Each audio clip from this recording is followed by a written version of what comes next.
ನಮಸ್ಕಾರ. ವಿಕೆ ಡಿಜಿಟಲ್ ನ್ಯೂಸ್ಗೆ ಸ್ವಾಗತ. ತಿರುಪತಿಯು ಈ ಹಿಂದೆ ಬೌದ್ಧರ ಕ್ಷೇತ್ರವಾಗಿತ್ತು ಎನ್ನುವ ಬೌದ್ಧ ಚಿಂತಕಿ ಜಯದೇವಿ ಗಾಯಕ್ವಾಡ ಅವರ ಹೇಳಿಕೆಗೆ ನರೇಶ್ ಕುಮಾರ್ ಅವರು ತೀವ್ರ ಆಕ್ಷೇಪ ವ್ಯಕ್ತಪಡಿಸಿದ್ದಾರೆ.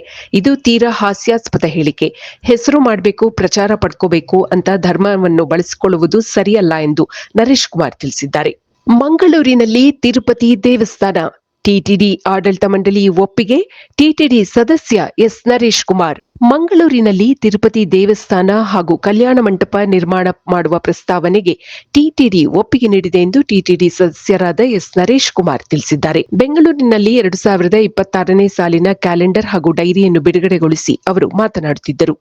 ಇತ್ತೀಚೆಗೆ ನಡೆದ ಟಿಟಿಡಿ ಮಂಡಳಿ ಸಭೆಯಲ್ಲಿ ಈ ಪ್ರಸ್ತಾವನೆಯನ್ನು ಟಿಟಿಡಿ ಆಡಳಿತ ಮಂಡಳಿಯ ಮುಂದೆ ಇಡಲಾಗಿತ್ತು.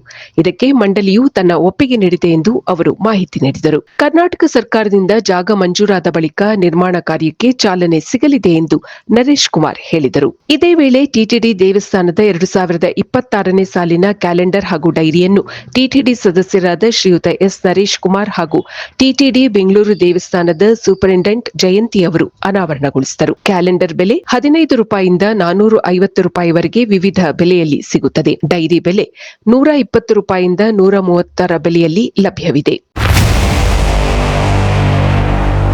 ಇದು ಈವರೆಗಿನ ಸುದ್ದಿಗಳು. ಮತ್ತಷ್ಟು ಸುದ್ದಿಗಳಿಗಾಗಿ ನೋಡ್ತಾ ಇರಿ ವಿಕೆ ಡಿಜಿಟಲ್ ನ್ಯೂಸ್. ವೀಕ್ಷಕರೇ, ವಿಕೆ ಡಿಜಿಟಲ್ ನ್ಯೂಸ್ ಯೂಟ್ಯೂಬ್ ಚಾನೆಲ್ ಅನ್ನು ಲೈಕ್ ಮಾಡಿ, ಸಬ್ಸ್ಕ್ರೈಬ್ ಮಾಡಿ ಮತ್ತು ಹೆಚ್ಚಿನ ಜನರಿಗೆ ಶೇರ್ ಮಾಡಿ.